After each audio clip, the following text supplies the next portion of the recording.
workers. And if you find you're tuning into a wave, well then I don't know much about being saved. Hello, everybody. Welcome, friends. Welcome in to another episode of Spiritual Philos-O-Chatter with the Joneses, and I'm Danny Jones. And I am Samantha Jones. And here we are to talk with you for another hour. Yes, and this episode is number 40. Wow, big number 40. And what is the topic? This is mindfulness. Cool. Yeah. Awesome. This is an important one. It really is. And I didn't realize just how important it was until this week, to be very honest. Like, it's not something I gave a whole lot of time to. I really didn't. And then all of a sudden the idea for this episode came in, and now it all fits together like a puzzle. Cool. Yeah.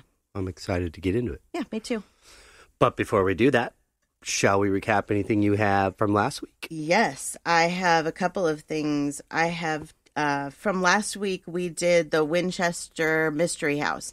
That was a fun episode. I really enjoyed that. Yep. And I know that people that listened to it weren't expecting us to take it from the standpoint that we did of kind of pulling it apart and right. stuff. But people, they were like, it really makes sense. You know, thinking when you really think about it logically.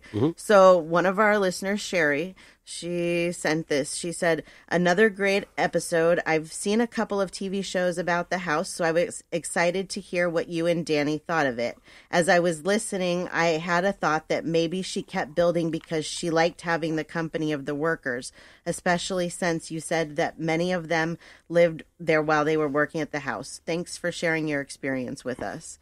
I think she did. I think she really enjoyed having Sherry made the work. a great point about that. I think it, for someone that was kind of more private, yes, maybe she still did kind of desire to have contact with people, and this was one way to do it. And one proof of that would be is the way that she paid those people, because she paid them, but they said like double the going wage. So I think that there's like I don't know what you'd call it, but like with introverts, because I'm very much an introvert, people think that it means that we don't like being around people, and that's not it at all. It's just that we're more comfortable when we're in the presence of people that we know and we can be ourselves with. Right. And so I think that that's kind of how it was for Sarah, that nobody really knew who she was, and people on the outside didn't really believe it anyways, who she was. So these people that became close to her, it was, you know, a way for her to be herself. It was comfortable. Yeah, I mean, all that really is based on, a lot of it's based on rumors. Right, so. Exactly. She wasn't like, you know, a hermit or anything. She didn't completely stay to herself. It wasn't like that. She just didn't necessarily go out and, you know, make as far a big as I'm stink about concerned, it. she was an amazing person for what she did, what she created, the legacy she left. Yes. Sad once again that society has twisted kind of the story a bit, but whatever. It's what still there. We feel the need to do for entertainment purposes. I thought a lot about this, about, you know, as we've talked about, that I want to write books, and one of them being a book specifically about this type of thing, setting the record straight. Because really that's what I want to do with all of this, is just to spread the truth. Yeah. So doing these kinds of things, that's all we're doing, is just spreading the truth, giving these spirits a chance to tell their side of the story. That's a really great way to describe it. Yeah, I think so. Cool. Yeah. Well, thanks, Sherry. Yes, thank you, Sherry. And then this came from Nicole. I thought this was an interesting one. She said, just finished the Q&A episode. After hearing Samantha recite the Sally Field Oscar speech, "You love me, you really love me," many people, including me, remember it as "You love me," but research the video, it's actually "You like me." Yeah. The Mandela effect would be a great show topic, and to ask the other side. Keep up the great work. That's a good idea, Nicole. Yeah. Isn't it? We were talking about this a couple of months ago because I had never really heard about it. And it is very interesting that a lot of us have one memory of something and others have another. So, yeah, I think we're definitely going to have to do an episode on that. Yeah, that would be cool. So thank you, Nicole, for that suggestion. Thanks, Nicole, yeah. And thank you for setting me straight, too, because when it was coming out of my mouth, I knew I was wrong, but I couldn't remember. I'm like, I swear it was love. Was it like? You know, second guessing myself. It was weird. Yeah. Yeah, cool. Awesome. Yeah. So is that it for last week? That's it for last week. Nice. Okay, well, episode 40 then, mindfulness. Mindfulness. So I want to tell you a little bit about where my experience with mindfulness started, because a lot of the growth that I've had in this process, I didn't even really know what was going on, what was taking place while it was taking place. Mm-hmm. And when I first started trying to get into spiritualism and learning about my abilities, I redid my office and I turned it into a meditation room and got rid of a lot of my Star Wars stuff. Because my mom told me to. Yeah, I'm a pretty big nerd, but I'm still a nerd. I just have more crystals now. Anyways, one of the things I was told to do was to make a vision board. And if you're not familiar with what a vision board is, it's basically you get like magazines and cut out things that relate to like what you're going through or what you want in your life.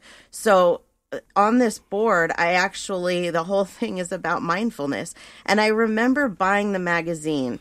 It was called like Living a Mindful Life or something like that.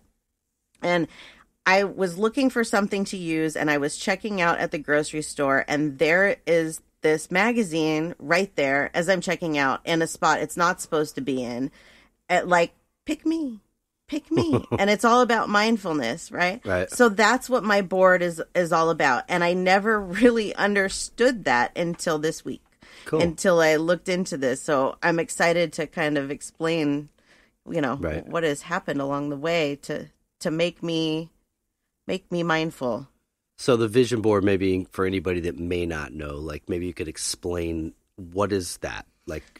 So the vision board, what I did is like I said, with this magazine, I cut things out that pertain to what I wanted to do, what I felt I needed with my life. And so different things on this vision board were like mindful eating and living in a mindful world and raising a mindful child and hope and prayer and just different things. And what I would do actually every day with this board is I would do yoga and I would meditate, and I would then look up at the board, and whatever caught my eye was what I felt I needed to focus on that day. And it was always very accurate, building better friendships, all of these things. So that vision board still hangs in my office. And I've been thinking about that. I need to make a new one because I feel like I've conquered a lot of what's on there, but I'm glad I didn't. I'm glad I left it up. Right.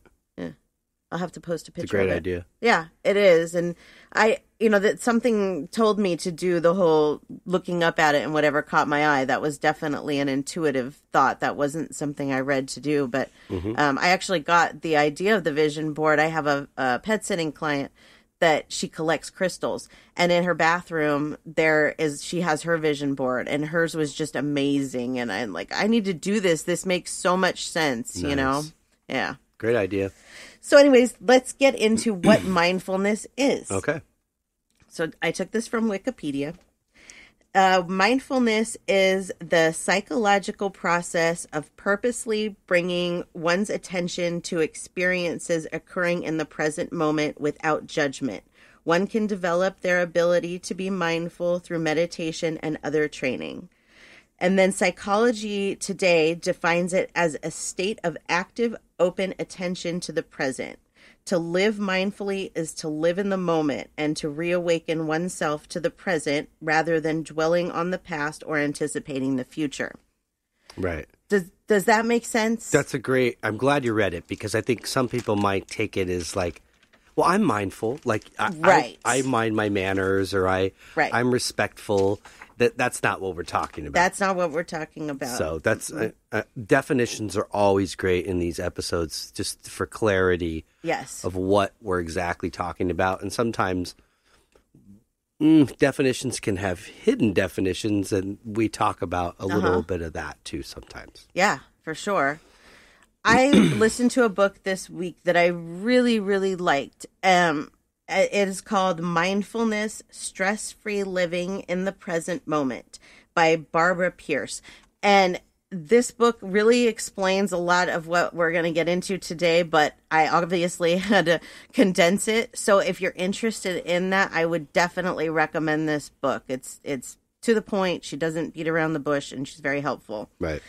Something too that to point out is that this mindfulness, this isn't just like a spiritualism type of thing. This is something that science has proven is needed in society. Yeah. It is a Buddhist belief that's been passed down. I think it's better for your health too. It is way better for your health, and because we will if definitely you're doing get into that, you're not putting a lot of emphasis, therefore stress, on the past or the future. Mm-hmm. So one of the things in this book that was pointed out was that something that comes along with mindfulness is emotional intelligence. And I wasn't really aware of so much what this emotional intelligence was. And so I want to explain it a little bit, because it definitely makes sense that it's like we have an IQ and we have an EQ, and the IQ is the intelligence part and the EQ is the emotional part. And that's our social behaviors and how we treat people and how we process information. And for us to really, really practice mindfulness, you have to work on building that emotional intelligence. Mm-hmm. This blew my mind. I had never really even heard of this, but this is emotional intelligence is the capacity to be aware of, control, and express one's emotions, and to handle interpersonal relationships judgelessly and empathetically. So examples of this are gracefully accepting defeat. So if you aren't a good loser, this is something to work on for your emotional intelligence, that, it's not always about winning. Yes. Agree to disagree. This is something that if you have a high emotional intelligence, you prefer to do. Agree to disagree, because you're not going to get anywhere. That's something society could work on. Oh, I think just people in general, but like society as a whole, globally, if that could be achieved more. Absolutely. It's one of the things that, like, for me, I'm totally about, I'm not going to change my beliefs because somebody else is ramming theirs down my throat. It's not going to happen. Right. So I just, we're different people. I just disagree, but that's okay. We can still be friends. There's not a lot of that. Well, even if you weren't friends or, or whatever, close, live in harmony, just exist. You're coexisting. Coexisting. Yeah, exactly. Let's see. Having patience. That is definitely important when it comes to emotional intelligence and dealing with the mindfulness. And self-control. Self-control is very difficult for a lot of people in different areas. Like, I think we all have our areas that we can work on that self-control. Oh, yeah. All of these, nobody's perfect. These are all areas that we have issues in, we all have our own issues. But like for me, I'm definitely not a perfect mindful person. Do you know what I mean? Like, no. I'm still dealing with all of this, and I will. So when I talk about this, it's not because I'm perfect. Right. That's for sure. No, we're actually helping ourselves. Right. So here's some ways to help build emotional intelligence. Self-management. Learn to manage your stress and anxiety. I've really, really been working on this one because I have a lot of anxiety. I keep it in so most people don't see it. But I'm really trying to work on it and to listen. For example, when we were in San Francisco, we went over the Bay Bridge, and it's a fear my entire life since the earthquake that happened up there. I did not want to go over that bridge, but it was either go over the bridge because we were staying in Berkeley or go back the other way over the Golden Gate Bridge. Yeah. So I took one for the team and said, I'll go across the Bay Bridge. Good job, babe. And the entire way there were signs for me that it was going to be okay. But I did. I sat and I was like, I know it's going to be okay. I'm not going to stress on it. I'm going to relax. I'm just going to, nothing's going to happen. Trying to, instead of hyping myself up like I used to, like, oh my God, here it comes. Here comes the bridge. I'm like, well, logically speaking, there's not going to be an earthquake while I'm on this bridge. Right. There's not going to be, something that's going to take me out. So I should just, that's kind of getting that mindfulness, Right. Thinking logically, so to speak. And also the other part of is, I mean, yeah, like telling yourself that or listening to those things. Right. That are easing you a little bit, right? But could you actually say for sure that an earthquake wouldn't hit while you were on it? No, you couldn't. No. But the point there is that you're in the moment. Right. You're not worried about the next foot, is it going to happen? Right. Or the next foot, is it going to happen? Yeah. It's just, you're just crossing a bridge. You're enjoying the view and the beauty of the creation of the world that we live in. Yeah. And, God forbid if that were to happen, it would be terrible. But the odds, probably slim. Yeah. That's something with this that I've learned is that when I get anxious like that and start thinking those crazy thoughts, that I have to think logically about, I guess maybe it's better for me because I'm older and I can look back on my life and see all of the times that I worried about things and how they didn't happen. Right. And for younger people, I know that that's more difficult, but that's definitely something that helps me with manage that anxiety and learn to be more in the moment. Because like you said, once we started going over the bridge, especially when we came out from underneath, I was breathtaking. It was beautiful. I lived in that moment. I think you probably thought for a minute I was going to have a heart attack. I didn't really say much. It wasn't sure, but it's the top one isn't so bad. No, it was the bottom when you go back and you're underneath. But when you're thinking about it, what does it matter if it were to fall? Yeah, it's all psychological. Top or bottom, it's going, and you're both going. But I think when you're looking at odds, you're not practicing the mindfulness as much. That's very true. Because you're thinking, what are the odds in the future, whether it's a second in the future or a minute or the time it takes me to get across that bridge. Right. You're worried about the odds of what the future brings as opposed to living in the moment. I'm just on it, and when I get off it, I'm off it.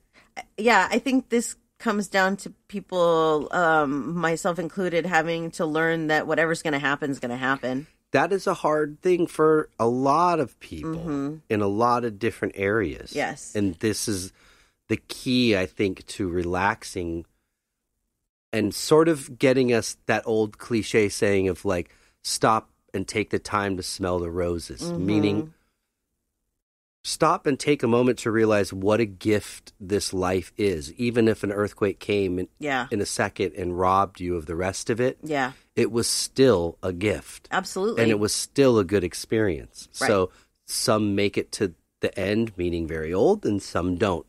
But the gift is the same. Yes. We don't look at it that way, but that really helps you. I think this practice of mindfulness helps you to get back to the essence of your being and the gift that you were given. Right.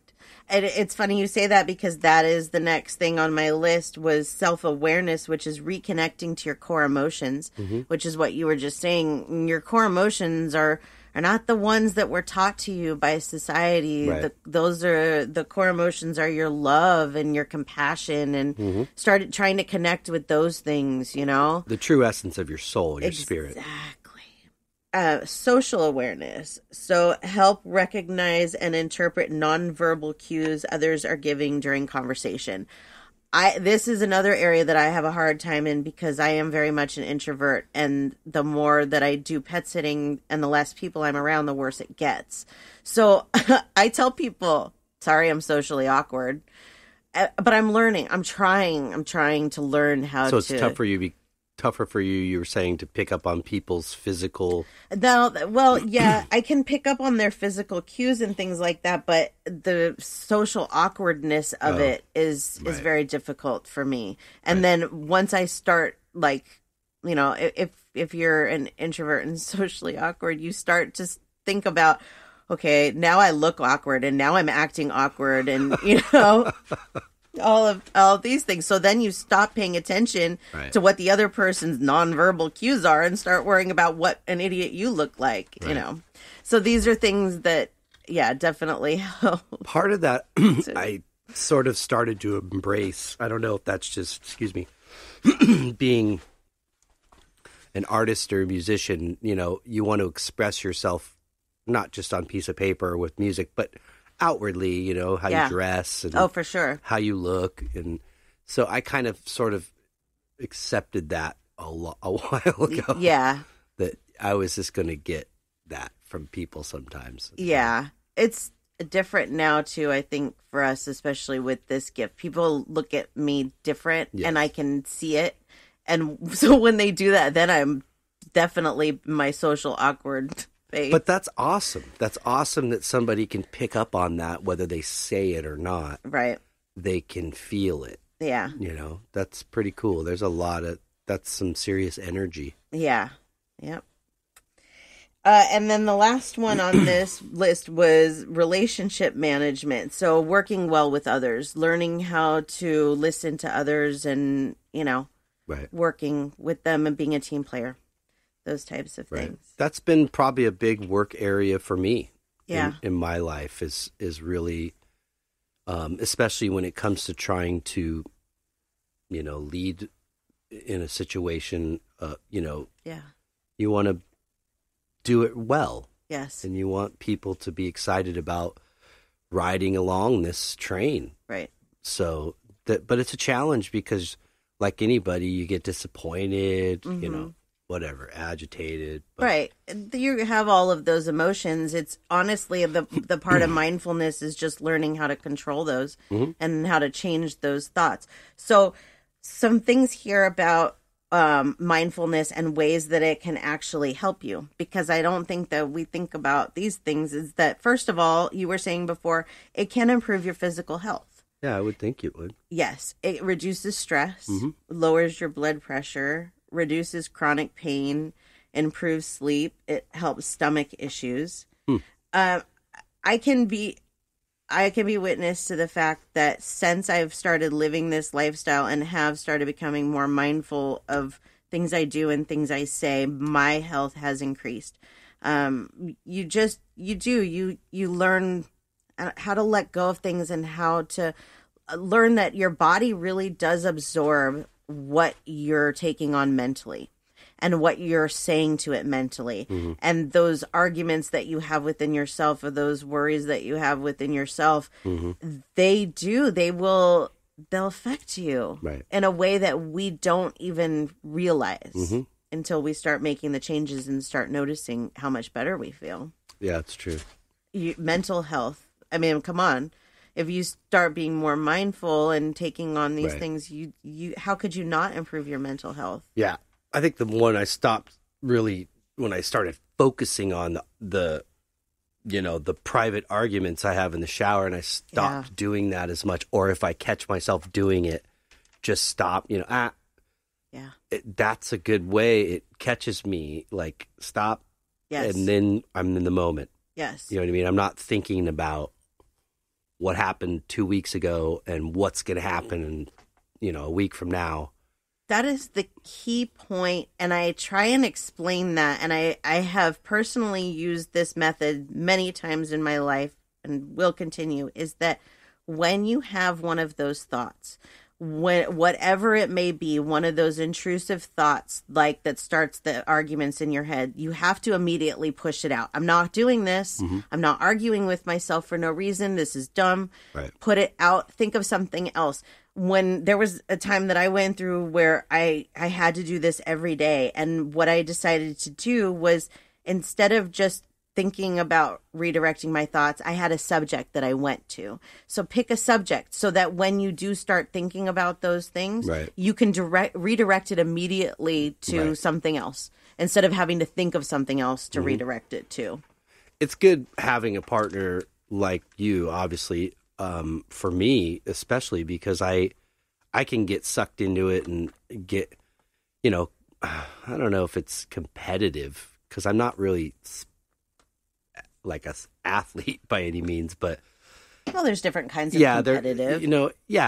I get a serious drive about things and want to go, Yeah. But it's good because I feel like we're kind of walking this path together. We're thinking about these things together. Yeah. So a lot of times you can, if I'm expressing myself in a way that's like, that's not a good way to look at it. Yeah. You could call me out. And then I realized, I was just ignoring what I was hearing.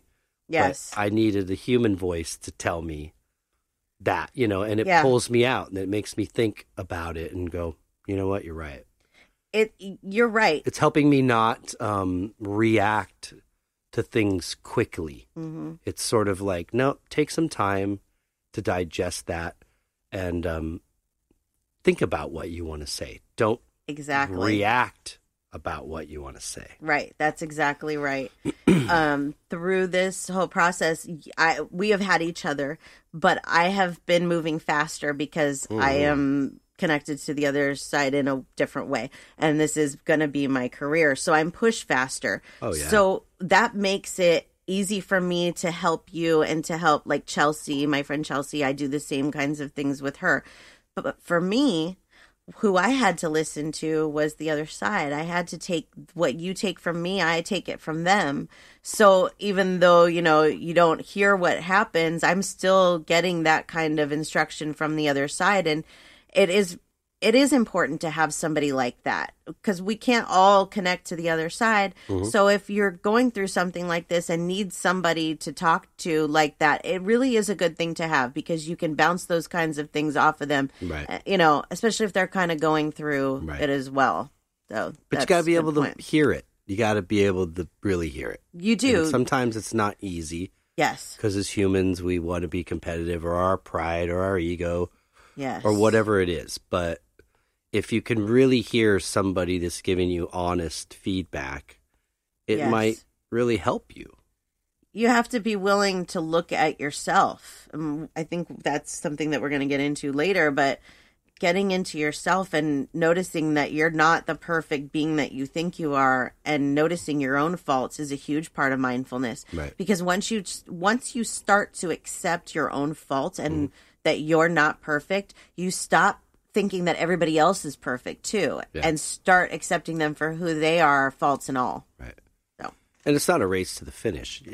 If you're working on things, I kind of try to envision myself as like a big blob of clay, and there's just I don't know if it's a sculptor or me hypothetically sculpting myself into what I want to be. I agree. No? Yeah. We're all doing that right now. I'm really enjoying it for both of us to see where it takes us and looking back. And I don't mean that just, you know, physically. I mean internally sculpting and trying to pay attention and, you know, to things. But see what you were doing and what you are doing and what I know a lot of our listeners are doing without even knowing it is learning to be more mindful. So. Let's see, moving on with this list, a couple of other things it says is mindfulness will bring you better focus. It will also make you more patient. It will increase your compassion. I honestly believe that once you start to see people differently and understand things differently, you become way more compassionate. Yeah, that's changed for me a lot. Yeah, definitely. And heightened body awareness. I do believe that this helps you to learn about your body more. I never really thought about what goes in your body really does make a huge difference in how you treat your body. Really, it's no joke when they say you are what you eat. I'll tell you that. So, okay. And then my next list is how to work on achieving mindfulness, which is really the most important part of all this. Now we've talked about what is mindfulness and what can it do for us, but how do we become more mindful? Really, mindfulness it's a form of meditation. So learning to meditate is very important. Once you learn to meditate, you get to a point where you can shut yourself down into meditation mode at almost any time. At least I can. Yeah. Where I can just, like, if we're somewhere and I'm in an overwhelming moment, I can close my eyes and I can relax and I can absorb it. And that's a big part of being mindful and being in the moment is that meditation teaches you to do that. So meditation is key.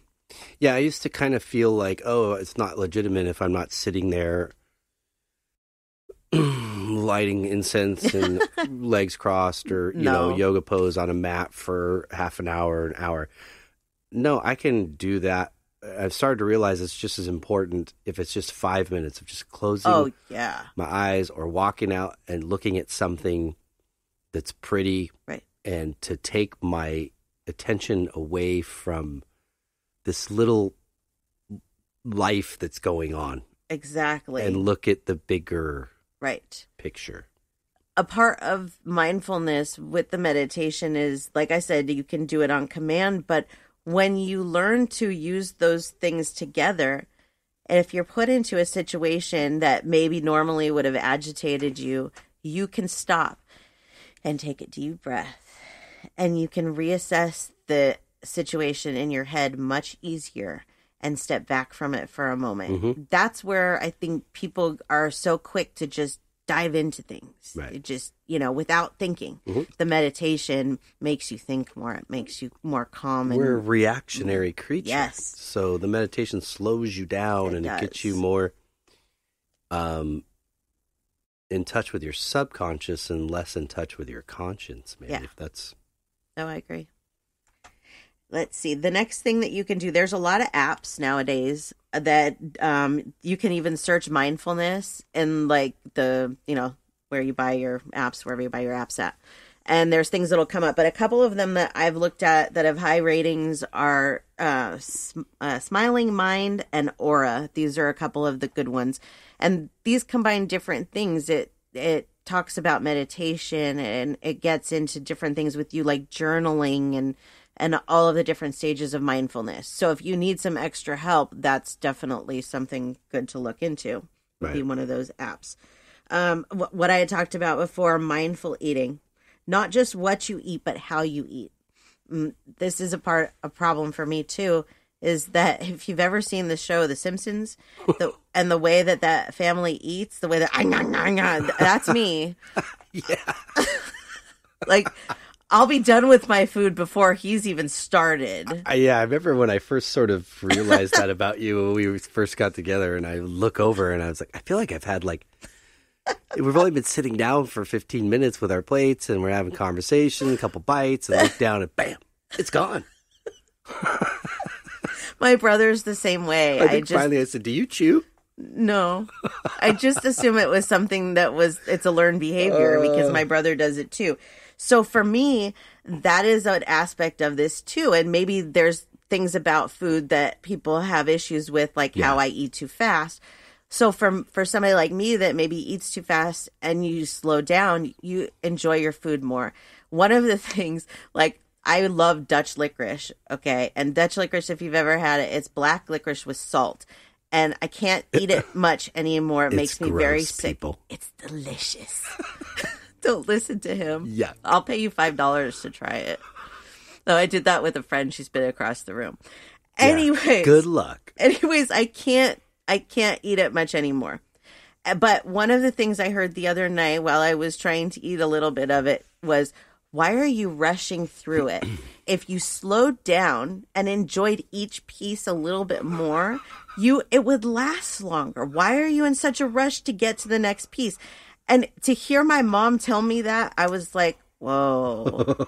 I never looked at it that way. Why am I in such a rush? What's the rush? It tastes delicious, sure. But I can only eat maybe 4 pieces of it at a time. So if that's the case, why am I eating those 4 pieces in 10 seconds instead of in 10 minutes? Mindful eating. Yep. I never looked at it that way. But it is. Slowing down, enjoying the flavor, enjoying the smell, taking that time out. Right. And then, of course, there's the health aspect of it with the mindful eating part is that, we watched this show, I can't remember what it's called, with Whitney, the bigger My girl. Big Fat Fabulous Life. There you go. Yeah. That's the name of it. So her trainer, we were watching this episode, and her trainer was talking to her about how it's just important to, put the nutrition into your body to give your body what it needs. Mm-hmm. And my entire life, I've eaten nothing but processed, crappy food. And I've been overweight and I felt like crap. And I've now gotten to the point where I can't eat that stuff anymore. Right. And I feel so much better. And I wish I would have listened 20 years ago to the you are what you eat, because you really are what you eat. Yeah. It will change your life. If you can change your eating habits, it will change your life. And it really does become a habit. It's weird. It does. I used to eat breakfast.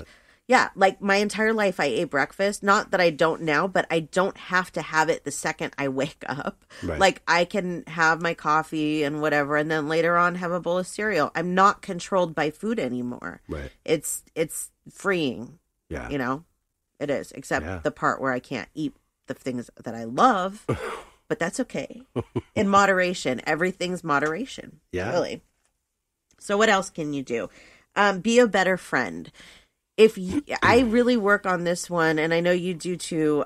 When I'm in a bad mood, I tend to push people away. Mm-hmm. And so what I've started doing is if I'm having a bad day, I will actually reach out to people and just say, how are you today? Mm-hmm. Are you doing okay? Yeah.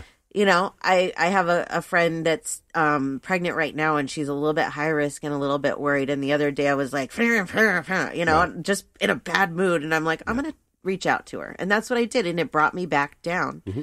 You know, just listening to other people. That's important. I know like 12 steps, that's something they talk about, like being of service. If you're in a tough spot or you're feeling like you want to have a drink or a drug or whatever it is, go get out of your head and be of service. Go reach out to somebody. Get out of your head. That theme kind of runs through a lot of different arenas in our society. So there's a reason for that. Yes. So there's a healing there. There's a process that's important between two people, two spirits. It's important. Yeah, absolutely. And also something to think about is not judging people, because we don't know what's going on in somebody else's life, just like they don't know what's going on in ours. And where, like, sometimes I'll forget to text people back, or I'm just an airhead because I've got so much going on that I really get spacey, and I feel so bad about it. And I've gotten to the point where I'm like, oh, I'm so sorry, I forgot. But a lot of people will take that personally, and that's why I feel guilty about it, because it's not personal. So if those types of things happen, think about it. Sit back and think like, okay, maybe this person isn't doing this on purpose. Maybe there's something going on in their life. Try not to judge. Try and just be their friend. Right. And if you can't do that, like if they won't allow you to do that, then maybe that's not somebody that you should be friends with if they make you feel that way. Does that make sense? Like if you know... So you got to choose friends wisely too, as well. Then let's see, protect your energy. This is important because there are people that will suck the life out of you. I'm learning this. Yes. I'm really learning this because, you know, I have people that sometimes you love them so much and maybe they're, you know,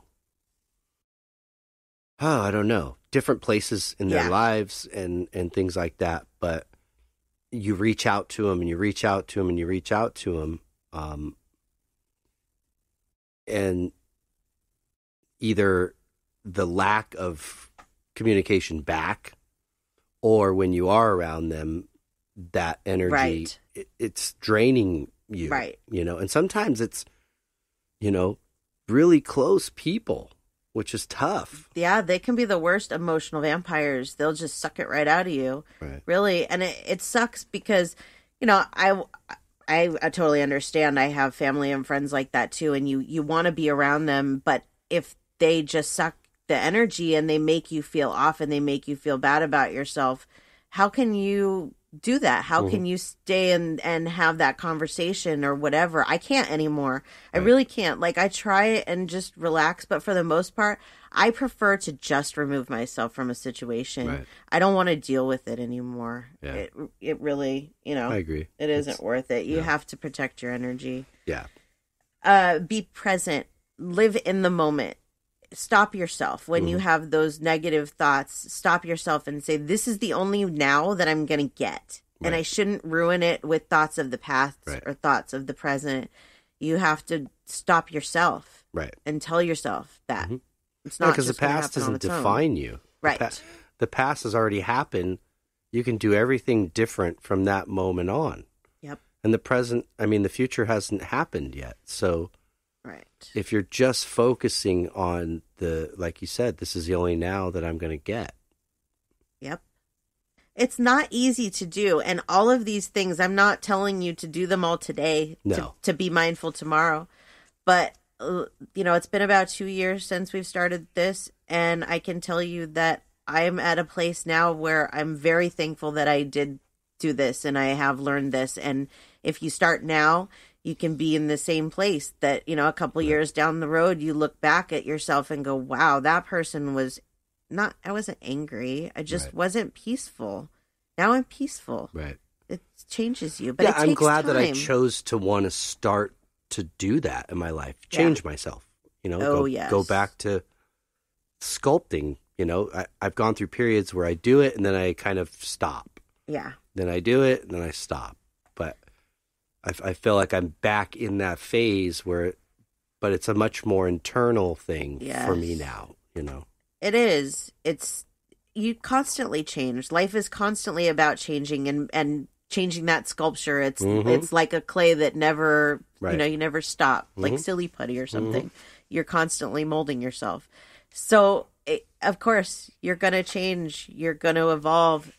It doesn't happen overnight, but looking back, I'm sure most of our listeners could see the big changes in themselves, and you can see that, you know, you do make those changes, whether you start today or you start tomorrow. So you might as well start today and get a move on it. That's the way I look at it. Another area of this is, like, we talked about a diet and stuff, but with weight loss is, if for most people, they want to lose like 10 pounds in 1 month. I'm just giving you, you know, an idea of, you hear a lot of people are like, I'm going to lose this amount and this. I've learned that if you just realize that it's going to take time, if you do it the healthy way, it's going to take time, and you stop putting those time restraints and pressure on yourself, it will slowly come off. You have to just take, what am I looking for? The words here, be patient. Yeah, I was going to say that, like, part of mindfulness is also being aware of yourself, being aware of the present, but being aware of yourself, meaning, and you made a great point, is like, you can't do all this in one day. No. This is a lifetime. You're making a choice to look at these things and try to make the changes that you feel you need to do wherever it is that you need to do it. Absolutely. But most importantly is take it easy on yourself. Don't try to do it all in 1 week or 10 days. You know, do what you can. The desire alone is like your insurance that you're going to do it. Exactly. If you have the desire and the drive, you will achieve what it is you desire. And if being mindful or connected spiritually is part of your desire, you will achieve that. Absolutely. But you can't give up. No. I'll tell you, I see the world completely differently now that I have taken a lot of these steps to pull it apart and look at things from a different side. Right. Just stepping back, you know, not being judgmental. Right. It's done this. And you can't let the cruelty of other people just make you decide to give up. No. You know, you have to realize that that's not what this is about. No, not at all. This isn't about winning brownie points or, you know, changing the world. It's about living the best life you possibly could live. Exactly. Yes. Peaceful. Living your inner best peace, life. I guess. That's, I really want that. I want inner peace. That's really, like, of anything that I could have, that would be it, inner peace. And I'm getting there. I think we both are. I agree.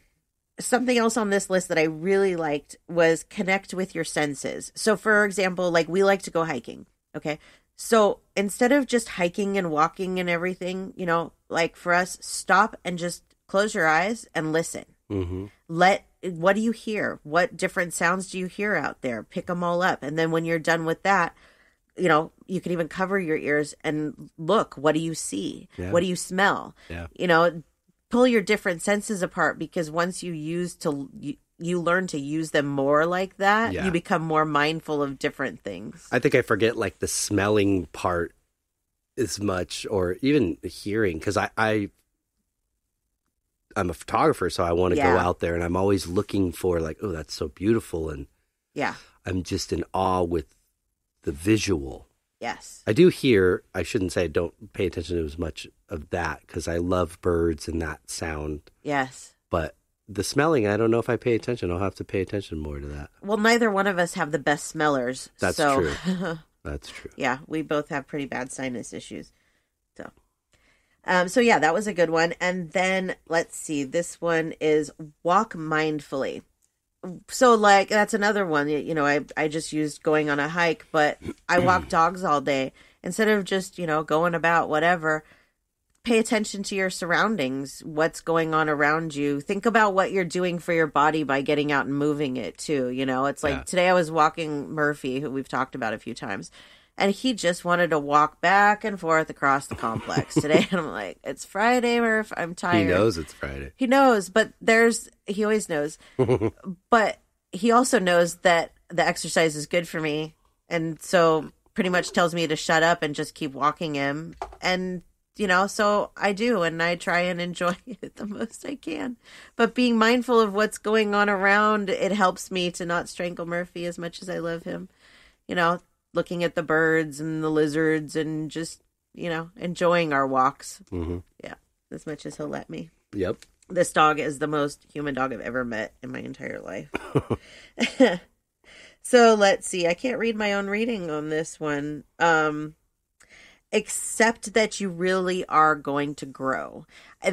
Telling yourself that you can do this, that this is possible, that you can live this mindful life and see things differently and feel things differently. You have to believe it. If you don't believe it, if you're just like, you know, kind of like weight loss. Well, I could lose weight if I really put the effort into it. It's not that much work. You know, you just take small things, work as far as working on yourself, one piece at a time, you know, if there's certain things you need to work on. And that really is a big part of this mindfulness too. Once you get to understand yourself more and why you do things the way that you do them, you can change the way that you do things, but you can also see why other people do things the way that they do. Maybe it really is. The whole thing is very eye-opening. Yeah. If we all desired, this change as much as we desire the next new car or toy. Yeah. This world would be amazing. It really would. Something that I read was that research has shown that mindfulness can change the physiology of the body and the brain. I am a proof of that. I really am. And everything takes time and everything builds. But I truly believe that for us at this point in our lives, that this is what we're doing. We are changing our brains. We are changing our bodies to be more mindful, to be happier, to be healthier. And really it's changing, I think, slow enough that, like, you know, when you do something fast, you rebound sometimes. Yeah. But I think when you do it slowly and it starts to become a lifestyle and you start to change, like they say, the physiology of your brain. Yeah. You don't necessarily go back to it. Do you know what I mean? Yeah, it's cool. Yeah. So that's all I have for this. Wow. But I enjoy this topic. I think it's a heavy topic. You could pick it apart, sit here for hours, and you could, you know, different ways of being mindful. Right. I would love to hear some of, you know, our listeners' ideas on how they are mindful. And I'm not just talking about towards others, but to yourself too. Right. You know, being mindful of what you need. Yeah, I think that's kind of more where we're going with this in general is in a personal level. But yeah, being mindful of others, of course, I think we should. That's just about coexisting. And, you know, not everybody's going to be happy all the time. But no. You know, if you're going out of your way to agitate somebody. Absolutely. So. Yeah. And you know if they're going out of their way to agitate you, but it's about how you react to them trying to agitate you. Exactly. If you use mindfulness and you stop and you think about how is my response going to affect this? I could choose to walk away from this argument and end it right here, or I could choose to fight back. Which would be reacting. Exactly. Yeah. So, and that does nothing for you or the other person. No, it doesn't.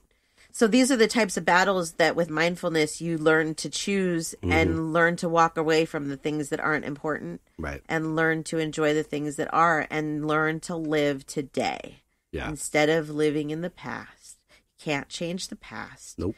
And the future, can you change it? Of course you can. Yep. But it's the future. So work on the positive for today to change the future for positive instead of negative. and live today. I've heard there's that old saying, if you have, 1 foot in the past and 1 foot in the future, you're peeing all over today. That's a good one. So I never heard that. Yeah, it's an important one. Sometimes those small kind of analogies help me. It makes a lot of sense. Yeah. Yeah, for sure. Cool. Well, that was good. I think so. Good job. Thank you. I like it. I like the subject. Well, before we say goodbye to all of our friends, would you like to share your page? Yes. My website, where you can find everything you need to know, is SamanthaJonesPsychicMedium.com. Don't forget, I do have a medium circle coming up February 8th in Newhall, California. Cool. If you're interested, shoot me a message. SpiritualJoneses@gmail.com will get you a spot there. Nice. Yeah. And your turn. Very good.